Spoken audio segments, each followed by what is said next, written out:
Hi everyone, this is Brad Cummings from Board Game Geek TV. We're here at Gen Con 2014 and we're here to do a nightly wrap-up. We've got some really cool guests tonight. We've got Steven and Dave from The Spiel, as well as Lance, who you might know as the Undead Viking. Hello! Board Game Geek. So, they lost my jacket. It's in the laundry. Yeah, it's probably the airline, right? If we put them both Yeah, together, totally. they might fit. Yeah. Oh, nice. So we just want to get a quick idea of what you guys really liked here at the show. Maybe we can start with you guys. What have you seen today that you really impressed you? Well, this doesn't go back to necessarily today, but overall, we got a chance to talk to the president of HABA USA, and we were super excited to see them here at Gen Con because we know, as you all know, how many fantastic games they make, but there's a strange disconnect that the people at HABA didn't quite understand how many people in this community love and appreciate and just think their games are wonderful. And she was just blown away by the response and how many people knew, could come up and rattle off 20, 30 titles, and they had only brought maybe 10 different titles here. And so one of her first statements to me was that we'll be back with like triple the size booth. Oh, wow. And maybe not Essen size craziness, but they intend to have a full presence because they understand that the community, just in the couple days that she's been here, that the response was that big, and I think that's just awesome. Yeah, I think that same thought carries through with the rest of the European publishers that we talked to today. They're just blown away by the reception that they're getting here from their American audience. Sometimes some of them are here for the first time, some of this is their second year, and I think we see that they've been growing and growing. It's a pleasure to see them actually making an impact over here in the States, and they're super happy about it. Yeah, I don't think you can really call this a role-playing convention anymore, right? I mean, They kicked Wizards out basically. They're not even in the big room anymore. They're off to the side. You have to look for it if you want to find it. Yeah. Speaking of that, Lance, what have you seen here that really impressed you? Well, last year, I said a couple times I wasn't really all that excited about anything that got released, but it seems like everybody had look at Asmodee, they released like 4 or 5. Ridiculous. They never released, nobody ever released stuff before at Gen Con. It was always like, oh yeah, here's that one game, or here's a demo of a game that's coming out at Essen and stuff like that. But it seems now they've kind of realized that that this is a buzz-generating convention finally. Yeah. And so there's all those games like Days of Wonder. I don't know if you guys got to play Five Tribes, but that game is excellent. And it's a Bruno, and I knew I'd like it, but I didn't realize I'd like it that much. Yeah. And so that was kind of like the game of the con for me, honestly. Just easily. I'm a fan of worker placement, and and actually the theme usually, I know people think of me as the Ameritrash or the thematic guy, but my feelings are, if a game's good, a game's good. And that's all I've always said. And that one really took me really well. And then as far as like overproduced buckets of dice thing, the 2 things Flying Frog put out really well. The Shadows of Brimstone stuff. Yeah, the game looks amazing, epic. And it looks great. And I got to demo a copy, and it was a lot of fun. So Sweet. It's really cool. Yeah, in the digital space, that's a lot what I cover on Board Game Geek. We saw a couple cool things today. Battle Lore, you can actually play it over at the Fantasy Flight Games booth. Oh, cool. So I guess it's an alpha version, but it looks pretty far along. I didn't see that. Really? Yeah, that's you awesome. should definitely head over there. It's right next to the Battle Lore demo table. So. Okay. And it looks, they say it's called Battle Lore Command, so it's not necessarily the full game, but it felt and played a lot like Battle Lore, or if you played Memoir 44, any of those, it really felt a lot like that. Okay, since you touched on that, I wanted to get your guys' opinion because I really value it a lot. I'm not just kissing butt here, but what's your thought on the inclusion of like apps and electronic media in like look at XCOM, the new big thing for FFG. It's like obviously the whole idea there is that there's like literally thousands. You couldn't make it. You'd have to have thousands of cards to do what that app is going to do. What's your opinion on that, including it?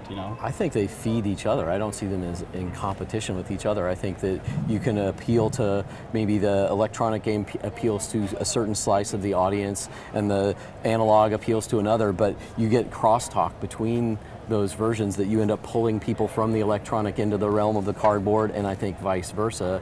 And even something like Ascension, you can see how that pulls people one way or the other. I think that I don't see them as in competition. think I we've don't got- think we're losing anything in the world of I think we're cardboard go- we're- by having apps to support them. Do you think we're getting away from gimmicky? I guess That's is what you're exactly saying. what I was going to say. We're finally getting away from the gimmicks that we had a couple of years ago, and they actually have a useful purpose in the games, and that's pretty exciting for what they can do in the future, for sure. I'll be like one of the last few that they drag into the realm. I'll be completely honest. Yeah. I kind of like to unplug when that's the whole idea. We were playing with a Bluetooth die today and talking about all the possibilities of that. I hear that. I'm like, You know, we talked to a lot of these guys that are doing this World of Yoho, those kind of guys, and the common theme among those was we wouldn't be doing this if it was just a gimmick. We're doing this because it is doing something that you can't have without this electronic component. It's adding something more. So I think you guys are exactly right. and not to keep talking about the same things. I know there's other things, but I mean, it's like, do you think that is because what I worry about? I guess the hypothetical question is that because of the fact that we know that everybody's got a little computer in their pocket now, and so we want to appeal to that, and so they're thinking that's how they're going to like grow as a thing, or is it something that we just it needs the hobby needs right now? I mean, and there probably isn't an answer. Those are the things I think about. And to follow up from the chat, a similar topic, the blending of video games, even thematically, into the board game realm.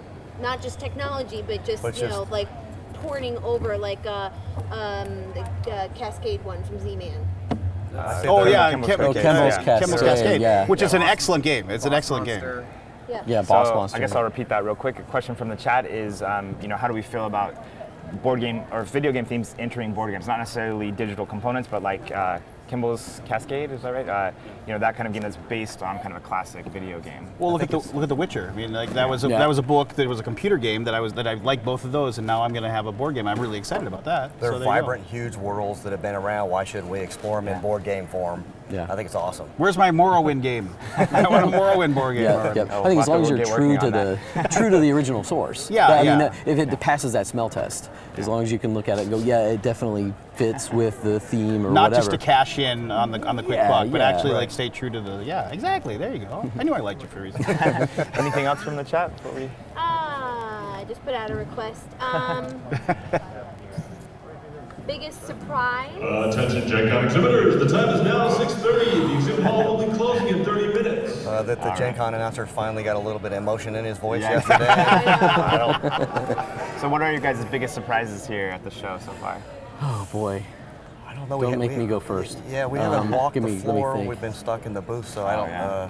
Biggest surprises. Go ahead. Yeah, please go. Yeah, go ahead. Please go. I'm gonna totally forget the name of it, and it's gonna be the Shinobi Wars game with the different Shinobi Clans? Is that what Shinobi it's Clans. I think it was called Shinobi Clans. Somebody nod at me, so I know what I'm talking about. Okay. I mean, I thought it was just a game with like really really beautiful art, but then I actually got to demo it, and it was like actually had lots of really cool decisions and bluffing and subterfuge and things like that, and instead of like your deck building feature all contributing to the same deck and building a deck on top of like your either assassination like targets, whether you're deciding to guard or not. Then you have different cards depending on where they're laid. And I was like, where did this come from? I mean, everything else is like deck playing. You make your own deck, but instead you're actually building like decks on the targets, and then you reveal the decks after the fact. And so it had that wonderful little trickiness to it, like that you had to kind of guess and you had to bluff and try to figure out, and also card drafting was part of it too. So you can kind of get an idea of what people are going for, and you can get an idea of what they want, and then you can play all these different different weapons and different things and different bluffs and everything. It was a really good game. I was really really surprised by Nice. it. So. So we'll have to check it out tomorrow. It usually takes us a while, I think, just to process because you're just so overwhelmed by things that it takes maybe a day or two afterwards to go, oh yeah, that one, before I can have a good sense of what the real we surprise. did play, and I know everybody's been talking about it, so it shouldn't be a surprise to anybody. But a little card game called Red is simply that's- brilliant. That, heard that about should be that. a I heard choice. about That that. actually is the perfect choice for us. Yeah, Absolutely. Yeah, and Asmati games. Yeah, and he was telling me he actually sold out, but they brought way more than he thought he was going to sell, and they're gone. But that's pretty cool. Good for him and good for that game, I think. Yeah, absolutely. Yes. I had 2 questions in the queue. Will, not you, Brad, sorry. I'm just gonna go to sleep now. Will you 3 be at Essen? Absolutely. Yes. No. Well, no, the problem is that my wedding anniversary happens at like the exact same time, and so selling my wife on going on a vacation for me to go look at board games, and is probably tough to do over anniversary. That didn't stop me this week, just so you guys. Well done. And if you could just relay the question, just Oh, so yeah, everyone sorry. hears it. Thoughts on Spiel des Jahres and Kenner Spiel des Jahres? Yeah, so the question from the chat is your thoughts on the Spiel des Jahres winner and the Kenner Spiel des Jahres winners. I thought that the Spiel des Jahres was perfectly picked this year. I thought that is the most apropos, absolutely fits the definition and the criteria. But for the absolutely first time in perfectly. many years, they stayed true to their definition of both awards, and I think they went exactly where they should have gone. Yeah, exactly. I was going to pretty much, not to be a ditto head, but I mean, same thing. I mean, it's just, they fit perfectly. And they're both good games. I mean, Absolutely. exactly. For sure, yeah. I'm putting in a final call for questions. All right. No problem. Talk amongst What do you yourselves. guys got coming up? What are you doing? Our 200th episode of the Spiel is in September, so Good we've for got you. that And coming. good for you. Pretty. Great Thanks. week. Yeah, way to go. And yeah, we're very close. We haven't decided what we're going to do for it. Maybe say we'll make that. a short episode. That would be crazy. Yeah, musical. He is a trumpeter. Musical? God, no. Awesome. What about you, Lance? Anything coming up? Just more reviews. More reviews? Yeah, You got a pile of games when you get home. I just shipped, I spent a ton of money shipping a bunch of games home, so I got a pile to go through when I get there. So Cool. Well, if that's it, I think we're... Well, are you sad they'll be the last days of Gen Con? Do you have enough impressions to last you to the end of the year? So you guys sad that Gen Con is ending tomorrow? Do you have enough to last you the rest of the year? I don't think sad's really the right word. I mean, Relieved, maybe? is the word? relieved Yes. is probably the word I would. Satisfied. Satisfied is a good Very word satisfied. too. You don't miss Yeah. it until a couple days from now, and then you'll Spent. Then that's when you'll really miss it. But then you're ramping up for Essen. Yeah, yeah. Already. I always feel like what I always say, it should be the best 3 days in gaming, because I mean, it's just like, it seems like by tonight I almost wish that I lived an hour away, just so, because it's because you get Yeah. tired, and I miss my kids, I miss my wife, so it'll be nice to go home. It's awesome, but it's. Yeah, I mean that Thursday, if you could capture that energy you have on that Thursday when you're and then keep that going, but there's that kind of weird diminishing returns, and then now I'm just homesick. So Yeah. How would you exhausted. describe Gen Con to people who haven't been, for people watching? So how would... we have a question. How would you describe Gen Con to people that have never been or people that are watching at home? It certainly is. It's a celebration of every facet of gaming. It might not have always been that way, but as it's been growing over the last few years, it really does celebrate everything that is good about gaming, whether from role-playing to board gaming to the crazy costume stuff on Saturday. It's full of good people with good intentions. I mean, it's just a great place to come for 4 days. It's kind of three-ring circus of geek culture. You Yeah, can, yeah. No matter what how the Venn diagram intersects your level of geekiness, you're gonna find some part of the geek community that you're gonna be like, my people, I found them here. I think that's and there's always something happening. I mean, it doesn't stop. It's kind of like Las Vegas. It's like Totally, yeah. I was up at 3 in the Can't morning look for away. whatever reason, and there was still hundreds of people in gamer halls just playing games and having a blast. So Yeah. and the sheer immensity of it is actually this is a giant airplane hangar, and there's 5 more giant airplane hangars attached to this one, and it's all gaming. It's pretty awesome. When you realize it, you're like, whoa, this is crazy. All right, final 2 questions. All right. All right, very quickly. If you guys were going to buy a version of Monopoly, what theme would you buy, even if Okay. it doesn't exist? Okay, so we'll start with that one. So we have 2 more questions. First one is, if you had to buy, if you were going to buy, I guess, a version of Monopoly or a theme of Monopoly, which version would it be? It doesn't have to be one that currently exists. Oh gosh. That is a tough question. Well, Spiel themed. hey, Spiel themed. themed. I like that suggestion a lot. I'm gonna go with that answer. Boardwalk Park Place. yeah. I think I would go bourbon themed. Ooh, yeah, good idea. Some sort of Good idea. combined drinking game? where you- Kentucky centric. Curling Are you themed? from I go Kentucky? curling, No. curling Oh, you're theme. just like a enjoying- Curling theme. Just enjoy a good American bourbon. Can I just say I wouldn't? I